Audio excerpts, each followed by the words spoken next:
It was a cold Friday evening in the fall of 1983, the kind of night when Americans across the country were settling into familiar routines. Neon lights buzzed to life as the sun dipped below the horizon, and families gathered in casual restaurants, grateful for the end of another work week. For most people, it was just another ordinary night. But for one man, seated quietly with his family in a suburban strip mall, that evening would become a turning point in the hidden war between the United States and the Soviet Union. The Cold War was not always fought in missile silos or at international summits. Often, it unfolded in places so ordinary they faded into the background of daily life. Parking lots, shopping centers, food courts, and quiet neighborhoods became battlegrounds where intelligence officers tested patience, discipline, and perception. On this particular night, an experienced American counterintelligence agent found himself struggling to separate his professional instincts from his personal life. He had promised himself and his family that work would stay at the office. Yet years of training have a way of shaping how a person sees the world, and some habits are impossible to turn off. As he sat at the table listening to his child talk excitedly about school, his eyes drifted toward the window without conscious effort. Outside, the glow of streetlights reflected off rows of parked cars.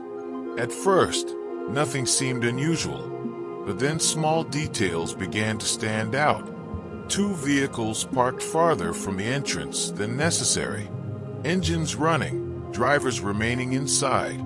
The subtle alignment of windows, the lack of casual movement, the unnatural stillness.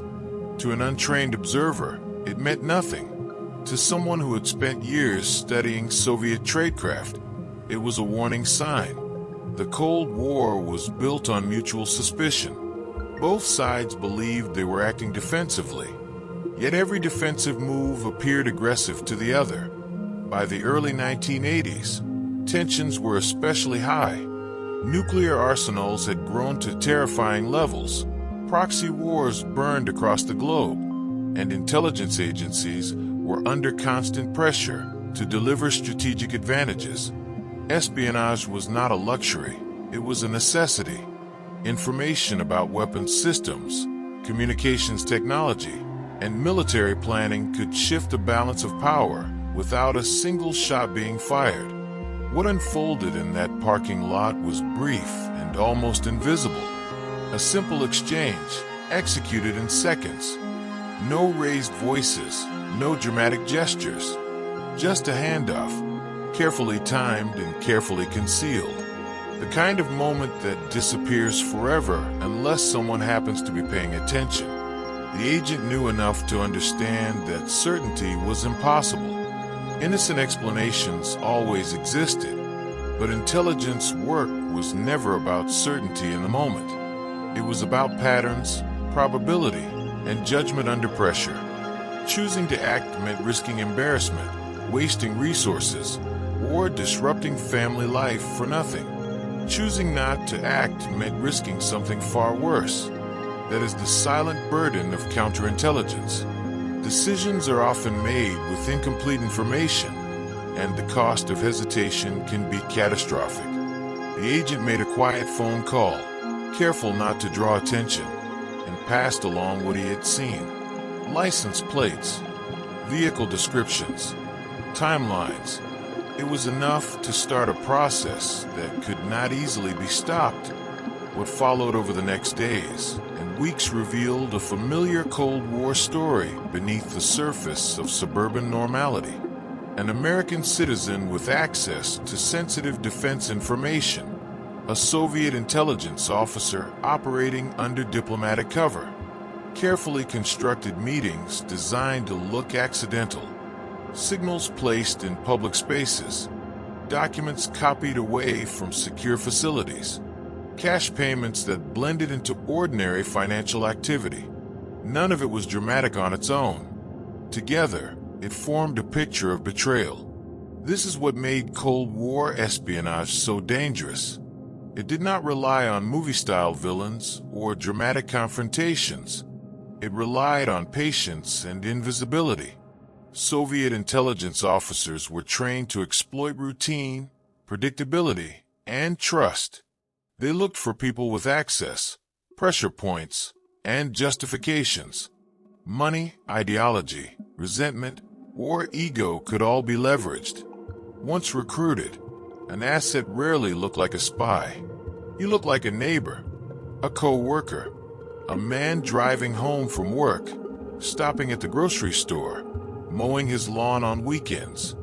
As the investigation deepened, surveillance teams documented every movement.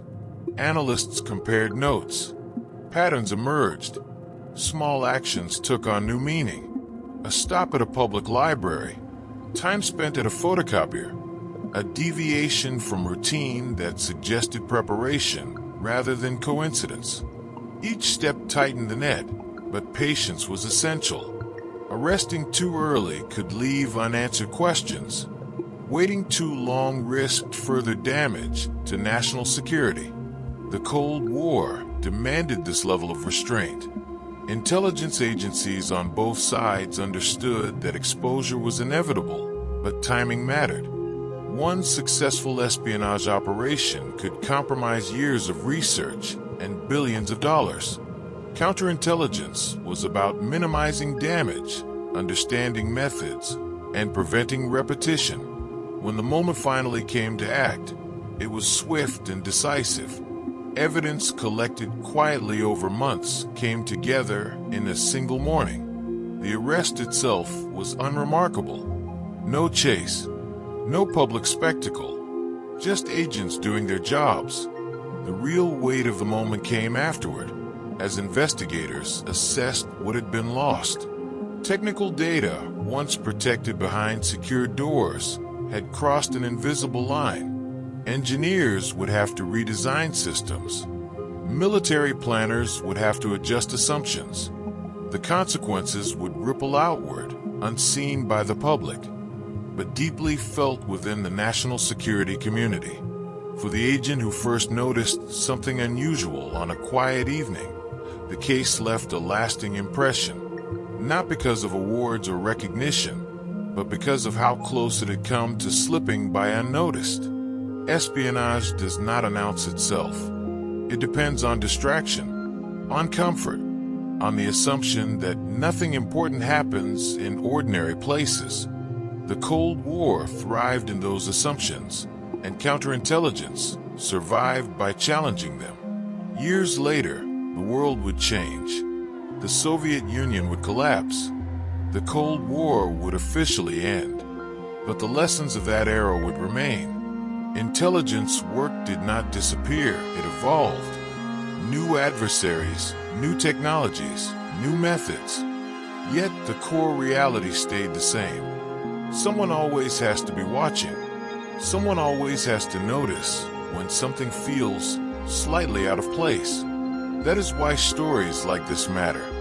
Not because they glorify espionage, but because they reveal how history is shaped by quiet decisions made far from the spotlight. A glance through a window, a moment of hesitation, a choice between comfort and responsibility. These are the moments that never make headlines, yet they define entire eras. So when we look back at the Cold War, it is easy to focus on presidents, missiles, and speeches. But the true conflict lived in places like parking lots and restaurants, fought by people who understood that danger rarely looks dramatic. It looks normal, and sometimes stopping it begins with nothing more than paying attention. If this story changed the way you see the Cold War, make sure to like the video and subscribe to the channel for more stories from the shadows of history. Share your thoughts in the comments. What would you have done in that moment? Your support helps this channel grow, and I'll see you in the next one.